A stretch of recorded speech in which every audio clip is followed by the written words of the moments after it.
Hello friends, this is Azfar Ahmad and welcome to Azfar's intelligent classes. जैसा कि आप सभी लोगों को पता है कि मैंने एनसीईआरटी की सीरीज शुरू की है, उसी सीरीज को हम लोग आज भी कंटिन्यू करेंगे।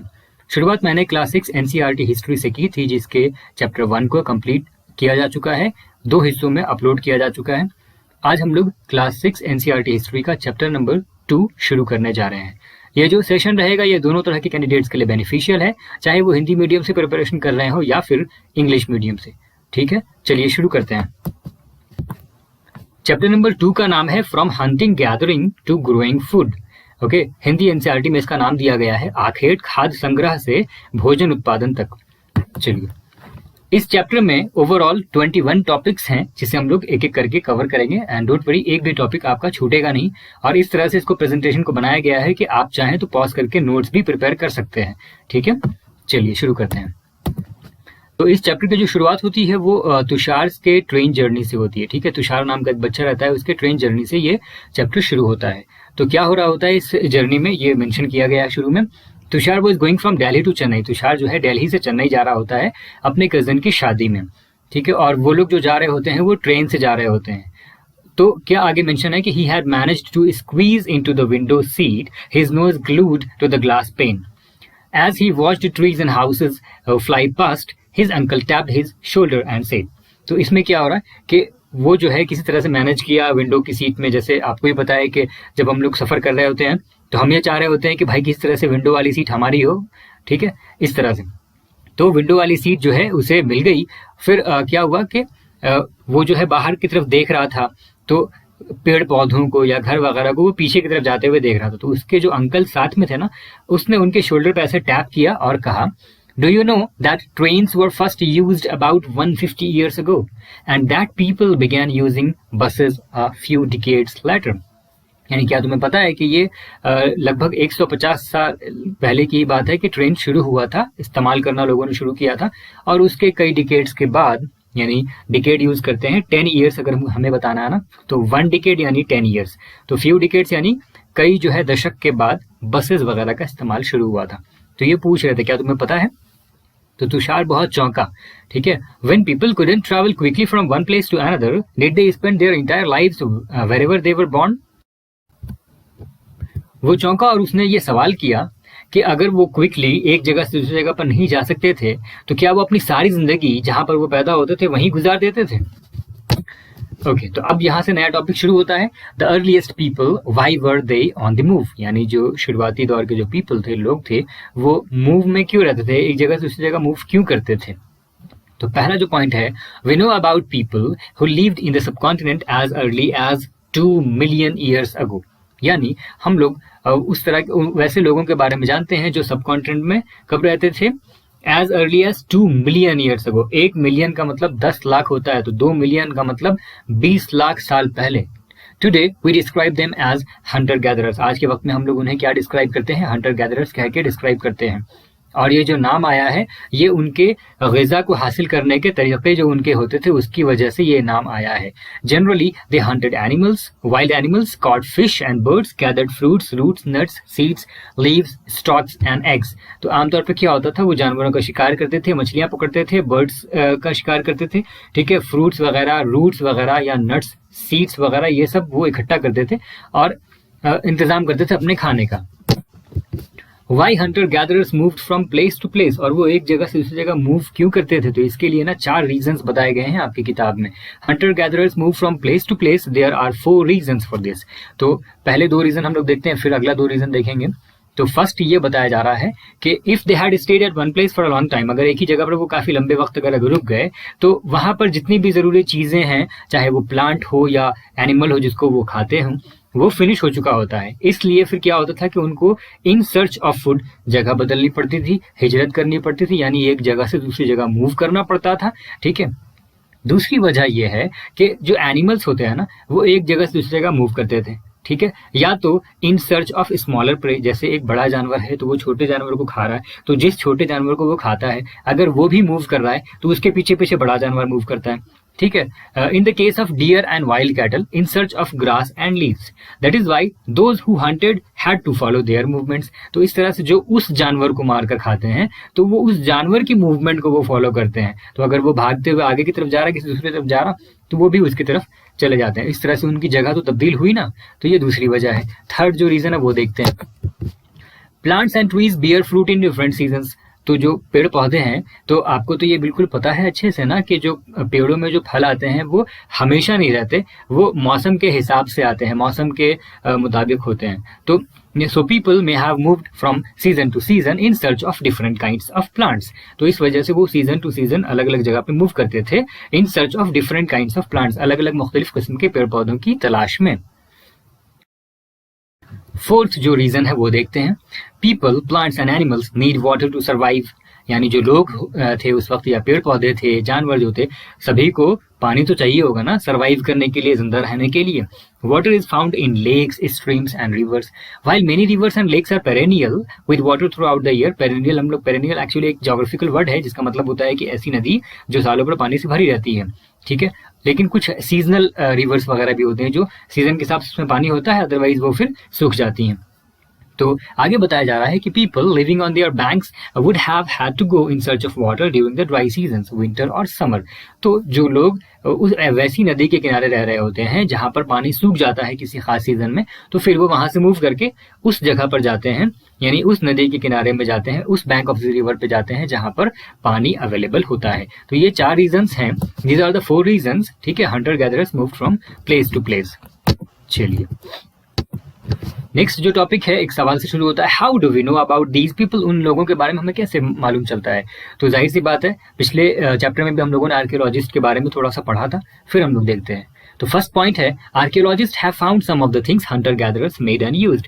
आर्कियोलॉजिस्ट ने ऐसी कुछ चीजें हासिल की हैं, उन्होंने पाया है जो हंटर गैदरर्स ने बनाया था और इस्तेमाल किया था। It is likely that people made and used tools of stone, wood and bone, of which stone tools have survived best. तो ऐसा उन्हें मालूम चला है कि वो लोग जो है पत्थर से जो वेपन अपना बनाते थे, या फिर लकड़ी या फिर हड्डी से, जो कि सर्वाइव भी किया है अभी। Some of these stone tools were used to cut meat and bone, scrape bark from trees and hides animal skins, chop fruits and roots. तो वो क्या करते थे कि according to situation, according to use, वो अपने स्टोन टूल्स को design करते थे, ठीक है। थर्ड पॉइंट है, some may have been attached to handles of bone और wood to make spears and arrows for hunting. तो कुछ क्या करते थे, जो हैंडल्स होते थे बोन या वुड के, उसमें अटैच करते थे टू मेक स्पीयर्स, या फिर एरो वगैरह बनाने के लिए, हंटिंग के लिए। फोर्थ जो पॉइंट है, other tools were used to chop wood which was used as firewood. दूसरे जो टूल्स थे वो यूज करते थे वुड को चॉप करने के लिए, जिसका इस्तेमाल फायरवुड यानी लकड़ी जो जलान करके वो खाना वगैरह बनाते होंगे, which was used as firewood, उसके लिए जो इस्तेमाल करते थे। फिफ्थ पॉइंट है, wood was also used to make huts and tools. लकड़ी का इस्तेमाल भी वो करते थे झोपड़ी वगैरह बनाने के लिए, जिस पर वो, मतलब जहां पर वो रह सके, या फिर दूसरे टूल्स वगैरह बनाने के लिए भी वो लकड़ी का इस्तेमाल करते थे। सिक्स्थ जो पॉइंट है, स्टोन टूल्स में also have been used for digging the ground to collect edible roots और stitching clothes made out of animal skin. इस चीज को आप यहाँ पर देख सकते हैं, जो लेफ्ट वाला इमेज है, ठीक है। यहाँ पर एक हाथ दिख रहा है आपको, ठीक है, और उस हाथ में एक पत्थर पकड़ा हुआ है और वो जमीन को खोदा जा रहा है। तो digging the ground to collect edible roots, यानी ऐसे रूट्स, एडिबल हम लोग यूज करते हैं। यहाँ पर आप जो वर्ड देख पा रहे हैं ना, एडिबल, एडिबल का मतलब जो खाने के लायक हैं। तो ऐसे रूट्स जो खाने के लायक हैं, उसको वो जमीन को गड्ढा कर करके, खोद करके वो निकालते थे। तो लेफ्ट में ये देख रहे हैं, राइट साइड में जो इमेज है ये आप देख रहे हैं, stitching clothes made out of animal skin. तो एनिमल स्किन से जो वो क्लोथ बनाते थे, उसको स्टिच करने के लिए भी वो इस तरह के पत्थर का इस्तेमाल करते थे। ये एक पत्थर यहाँ दिखाया गया है और ये राइट साइड में दूसरा पत्थर यहाँ ऐसा दिखाया गया है, ठीक है। तो ये चीजें हैं। नेक्स्ट टॉपिक की तरफ बढ़ते हैं, choosing a place to live in. तो यहाँ पर आप जो मैप देख रहे हैं ना, map number 2, some important archaeological sites. तो रेड ट्रायंगल्स पहले आप देखें, रेड ट्रायंगल्स क्या डिनोट कर रहा है, पैलियोलिथिक साइट्स को डिनोट कर रहा है। Let me show you clearly, थोड़ा बड़ा कर दूं इसका साइज, कहाँ गया, यस, ये है पैलियोलिथिक साइट, ओके। तो जहाँ, जैसे यहाँ पर आप देख सकते हैं कुरनूल केव्स है, इसके ऊपर में यहाँ पे हंसगी है, ठीक है। ये जो है पैलियोलिथिक साइट्स हैं, जैसे यहाँ पर भीमबेटका है, तो इसके बारे में हम लोग भी देखेंगे। Look at map 2, second point है all the places marked with red triangles. अभी मैंने आपको दिखाया are sites from which archaeologist have found evidence of hunter gatherers. तो ये वो साइट्स हैं, वो जगह है जैसे कुरनूल केव्स, हंस की, भीमबेटका, ये सारी वो जगह हैं जहाँ पर आर्कियोलॉजिस्ट को एविडेंस मिला है हंटर गैदरर्स का। हंटर गैदरर्स का मतलब Hunter gatherers lived in many more places, जैसे जो हंट करते थे जानवर को, ठीक है, तो वो कहाँ रहते थे, वो कई सारी जगहों पर रहते थे। Only some are shown on the map, लेकिन उनमें से कुछ ही जगहों को यहाँ मैप में दिखाया गया है। नेक्स्ट जो पॉइंट है, many sites were located near sources of water such as rivers and lakes. तो बहुत सारे साइट्स ऐसे हैं, यानी उनकी जो रहने की जगह है ऐसी हैं जहाँ पर जहाँ के आसपास में उनको पानी वगैरह मिल जाए, जहाँ पर सोर्सेज ऑफ वाटर हैं such as rivers and lakes, तो वहाँ पर उनकी जगह ज्यादातर लोकेटेड होती थी। As stone tools were important, people tried to find places where good quality stone was easily available. तो जैसा कि हम लोगों ने पिछले स्लाइड्स में भी, पिछले पेजेस में भी देखा, तो लोग जो है स्टोन का इस्तेमाल करते थे टूल्स वगैरह बनाने के लिए, तो जहाँ पर उनको बेहतर क्वालिटी की स्टोन्स अवेलेबल होती थी ना, इजीली अवेलेबल होती थी, तो वो उस जगह के आसपास रहना ज़्यादा पसंद करते थे, राइट। चलिए अभी भीमबेटका को देखते हैं। यहाँ पर आप भीमबेटका यहाँ देख सकते हैं ना इस मैप में, सेंट्रल इंडिया के थोड़ा सा ऊपर, तो इसके बारे में यहाँ पर बताया जा रहा है, जो कि अभी प्रेजेंट डे कहाँ पे है, मध्य प्रदेश में है। This is an old site which with caves and rock shelters. People chose these natural caves because they provided shelter from the rain, heat and wind. These rock shelters are close to the Narmada Valley. तो ये जो आप देख रहे हैं इस तरह के केव, ये क्या करते थे, लोग यहाँ पर रहते थे क्योंकि ये नेचुरली जो है उन्हें बारिश से, गर्मी से और तेज हवाओं से बचाती थी। और ये जो रॉक शेल्टर है ये कहाँ पे है, नर्मदा वैली के क्लोज में ये लोकेटेड है। चलिए तो यहाँ पर आप एक पेंटिंग देख रहे हैं, rock paintings and what they tell us, a painting from a rock shelter. Many of the caves in which these early people lived have paintings on the walls. यानी मैक्सिमम केव्स में जो लोग रहते थे तो वहां पर आपको उनके वॉल्स में पेंटिंग्स देखने को मिलेंगी। Some of the best examples are from Madhya Pradesh and southern Uttar Pradesh. इसका कुछ बेहतरीन जो मिसाल है, एग्जाम्पल है, वो कहाँ पे देखने को आपको मिलेगा, मध्य प्रदेश में या फिर साउदर्न उत्तर प्रदेश में। These paintings show wild animals drawn with great accuracy and skills. जहां पर आपको पेंटिंग में क्या देखने को मिलेगा, वाइल्ड एनिमल्स की तस्वीर होगी जिसको बहुत अच्छे तरीके से, बहुत एक्यूरेसी और स्किल्स के साथ ड्रॉ किया गया है। अभी हम लोग देखते हैं कि साइट्स का क्या मतलब है। Sites are places where the remains of things, tools, spots, buildings etc were found. यानी साइट्स उस जगह को कहते हैं जहाँ पे चीजों के बचे हुए हिस्से, बची हुई जो चीजें होती हैं वो मिलती हैं। टूल्स के बचे हुए हिस्से, पॉट्स के, बिल्डिंग्स वगैरह के रिमेन जहाँ पे मिलते हैं, उस हिस्से को, उस जगह को क्या कहते हैं हम लोग, साइट्स कहते हैं। These were made, used and left behind by people. यानी ये वो जगह होती है जहाँ पर लोग कुछ बनाते हैं, इस्तेमाल करते हैं और फिर छोड़ देते हैं। These may be found on the surface of the earth, buried under the earth or sometimes even under water. You will learn more about different sites in later chapter. तो ये या तो जमीन पे आपको मिलेंगे या जमीन के अंदर या फिर कभी कभी पानी के भी अंदर। तो इसके बारे में हम लोग डिटेल में बाद के चैप्टर्स में देखेंगे। यहाँ पे आप देख सकते हैं न्यू टॉपिक शुरू हो रहा है यहाँ पे, फाइंडिंग आउट अबाउट फायर, आग के बारे में। तो find the Kurnool caves on map 2। Let me show you Kurnool caves. यहाँ पे हम लोगों ने देखा भी था, फिर से मैं दिखाता हूँ आपको। ये देखें, ये है कुरनूल केव्स। तो इसके बारे में हम लोग आगे पढ़ते हैं। Traces of ash have been found here. यानी जो राख होती है, आग के जलने पर जो राख बनती है आखिर में, तो जो ट्रेसेस हैं ऐश के, वो यहाँ पर पाए गए थे। This suggest that people were familiar with the use of fire. तो ये चीज बताती है हमें कि उस वक्त के जो लोग थे वो आग से फैमिलियर थे। ओके, पर यहाँ पर एक चीज मैं बताऊं कि कुछ लोगों का ये भी कहना है कि शायद वो मतलब उनको जानकारी इसकी नहीं थी आग की, किसी वजह से आग लगी होगी, तब उनको ये बात समझ में आई कि अच्छा आग जैसी भी कुछ चीज होती है। तो कहीं कहीं पे कुछ कंफ्लिक्ट देखने को मिलता है। चलिए आगे बढ़ते हैं। Fire could have been used for many things, as a source of light, to roast meat and to scare away animals. तो जो आग होती थी उसका इस्तेमाल कई तरह की चीज़ों के लिए किया जाता था, कई तरह की चीज़ों में, जैसे रोशनी के लिए एक सोर्स ऑफ लाइट के तौर पे इस्तेमाल किया जाता था आग का, या फिर जो जानवर को मार करके वो खाते थे तो उस मीट को, उस गोश्त को रोस्ट करने के लिए, टू रोस्ट मीट, इसका इस्तेमाल, आग का इस्तेमाल किया जाता होगा। एक और चीज़ यहाँ पर बताई जा रही है कि या तो फिर जानवर को भगाने के लिए, डराने के लिए, क्योंकि जानवर जो है आग से डरते हैं। ठीक है, तो यहाँ पर एक सवाल है, what do we use fire for today. यानी आज के वक्त में हम लोग आग किस लिए इस्तेमाल करते हैं। तो काफ़ी सारी वजह है, इसके बारे में आप सोचिए और जवाब दीजिए। चलिए नेक्स्ट जो हमारा टॉपिक शुरू हो रहा है, नेम्स एंड डेट्स का। Archaeologists have given lengthy names for the time that we are studying. Archaeologist ने बहुत ज्यादा लेंथी नेम्स दे रखा है टाइम का जो हम लोग स्टडी करते हैं। They call the earliest period the Palaeolithic, यानी जो सबसे अर्लीस्ट पीरियड के बारे में हम लोग स्टडी करते हैं उसको ये लोग कहते हैं पैलियोलिथिक। तो पैलियोलिथिक का मतलब होता है, पैलियो मतलब हो गया ओल्ड, जो कि दो ग्रीक वर्ड से बना है पैलियोलिथिक, एक है पैलियो दूसरा लिथोस। तो पैलियो मतलब ओल्ड, लिथोस यानी स्टोन। तो पैलियोलिथिक यानी old stone age. The name points to the importance of finds of stone tools. इसका मतलब कि उस वक्त में स्टोन की जानकारी हो गई थी लोगों को और लोग उसका इस्तेमाल करते थे, इसलिए उस पीरियड को हम लोग पैलियोलिथिक एज या पैलियोलिथिक पीरियड के नाम से जानते हैं। ओके, नेक्स्ट पॉइंट देखते हैं। The palaeolithic period extends from 2 million years ago to about 12,000 years ago. इतना लंबा वक्फा है, यानी 20 लाख साल पहले से लेकर के 12,000 साल पहले तक का वक्फा जो है ये पैलियोलिथिक पीरियड कहलाता है। This long stretch of time is divided into the lower, middle and upper Palaeolithic. तो इसके स्टडी की आसानी के लिए ना इसको 3 हिस्सों में बांटा गया है, lower, middle and upper Palaeolithic. Okay, आखिरी इसका जो टॉपिक है, this long span of time covers 99% of human history. तो ये जो लॉन्ग स्पैन ऑफ टाइम है पैलियोलिथिक का, यानी 2 मिलियन ईयर्स यानी 20 लाख साल पहले से 12,000 साल पहले तक, तो ये ह्यूमन हिस्ट्री का 99% जो टाइम है, टाइम स्पैन है, वो कवर करता है।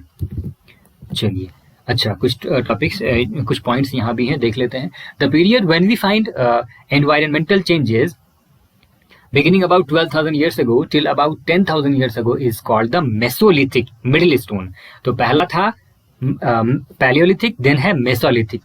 तो ऐसा पीरियड जहां पर एनवायरमेंटल चेंज शुरू हुआ, ठीक है, और ये कब से है, 12,000 साल से लेकर के 12,000 साल पहले से लेकर के 10,000 साल पहले तक, यानी 2,000 साल का यहाँ पर फासला है। तो इसको हम लोग मिडिल स्टोन एज यानी मेसोलिथिक कहते हैं। Stone tools found during this period are generally tiny and are called microliths. और जो स्टोन टूल्स इस वक्त में मिले थे लोगों को, वो थोड़े से कंपैरेटिवली थोड़े छोटे होते थे और इसको हम लोग माइक्रोलिथ्स कहते हैं। Microliths were probably stuck on to handles of bone or wood to make tools such as saws and sickles। तो सॉज या सिकल्स बनाने के तौर पे वो एक तरह से इसको इस्तेमाल करते थे, ठीक है।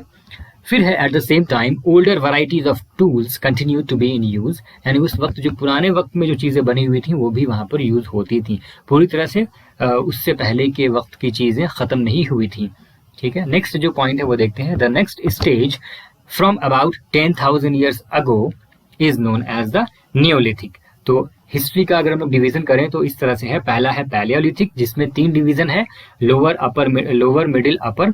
फिर है मेसोलिथिक, फिर है नियोलिथिक। ओके, चेंजिंग एनवायरनमेंट, ये नेक्स्ट टॉपिक शुरू हो रहा है यहाँ से। Around 12,000 years ago, there were major changes in the climate of the world with a shift to relatively warm conditions। तो लगभग 12,000 साल पहले बहुत बड़े चेंजेस देखने को मिले क्लाइमेट ऑफ द वर्ल्ड में, यानी दुनिया की जो जलवायु थी उसमें एक तरह से शिफ्ट हो गया वार्म कंडीशंस की तरफ, यानी थोड़ी गर्मी बढ़ गई थी दुनिया की। In many areas this led to the development of ग्रास लैंड्स, और इस वजह से जो है कई सारे एरिया में, कई सारे इलाके में ग्रास लैंड्स का डेवलपमेंट हुआ। आगे हम लोग आने वाले जो है ज्योग्राफी के क्लासेस में देखेंगे कि ग्रास लैंड का मतलब क्या है एग्जैक्टली, और ग्रास लैंड कितने तरह के होते हैं और सेम ग्रास लैंड का अलग अलग जगह पर क्या नाम है। चलिए नेक्स्ट पॉइंट देखते हैं। This in turn led to an increase in the number of deer, antelope, goat, sheep and cattle, that is animals that survived on grass। तो इस वजह से क्या हुआ कि ऐसे जानवर जो ग्रास लैंड्स पे यानी ग्रास में जो सर्वाइव कर सकते थे उनकी जो है तादाद, उनके जो नंबर है वो इंक्रीज कर गया। जैसे डियर हो गया, एंटीलोप हो गया, गोट हो गया, शिप हो गया, कैटल हो गया, ये सब, ठीक है। नेक्स्ट पॉइंट देखते हैं। Those who hunted these animals now followed them, learning about their food habits and their breeding seasons। यानी जो उनको उस तरह के जानवर को जो हंट करते थे अब उसको उनको फॉलो करने लगे, उनके फूड हैबिट्स को वो लर्न करने लगे और फिर उनके ब्रीडिंग सीजन को भी वो जो है ऑब्जर्व करना शुरू कर दिया उन्होंने। फिर नेक्स्ट पॉइंट है, it is likely that this helped people to start thinking about herding and rearing these animals themselves. तो धीरे धीरे क्या हुआ, उनकी माइंड चेंज होनी शुरू हुई और फिर वो सोचना शुरू किए उनके हर्डिंग और उनके रियरिंग से रिलेटेड बातों को कि इसको, इनकी हर्डिंग और उनकी रियरिंग कैसे की जाए। फिर आखिरी टॉपिक है इस पॉइंट का, आखिरी जो पॉइंट है इस टॉपिक का वो है फिशिंग ऑल्सो बिकेम इम्पॉर्टेंट, यानी उस वक्त जो है फिशिंग जो है वो भी इम्पॉर्टेंट हो गया था। तो ये चीजें हम लोगों ने देखा चेंजिंग एनवायरनमेंट में, इसका जिक्र ऑलरेडी हम लोगों ने मेसोलिथिक के वक्त में देखा है, जब 12,000 ईयर्स से लेकर के 10,000 ईयर्स की बात हो रही है, तो यहाँ पर भी एनवायरमेंटल चेंज देखने को मिला था। तो चेंज किया हुआ था एनवायरमेंट में कि उस वक्त जो दुनिया की जो क्लाइमेट का जो सिचुएशन था वो थोड़ा सा वार्म कंडीशन की तरफ शिफ्ट कर गया था, ठीक है। और उसके बाद क्या हुआ था, ग्रास लैंड वगैरह डेवलप हो गया और ऐसे जानवर जो उस ग्रास पे डिपेंड रहते थे उनकी तादाद बढ़ गई। तो ये सारी चीजें हम लोगों ने इसमें देखी हैं। नेक्स्ट जो हमारा टॉपिक रहेगा the beginning of farming and herding, पर ये टॉपिक हम लोग अगली वीडियो में यानी अपने नेक्स्ट वीडियो में इसे हम लोग कवर करेंगे, ठीक है।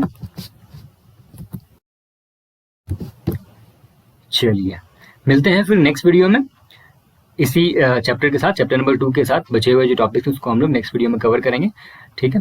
तब तक आप अपना ध्यान रखें, अपनी फैमिली का ध्यान रखें और खूब अच्छे से मन लगा करके पढ़ाई करें, और अगर मुमकिन हो तो एक प्रॉपर शेड्यूल बना लें और उसके अकॉर्डिंग मेहनत करें अच्छे से, ठीक है। बाय बाय, थैंक यू, जय हिंद।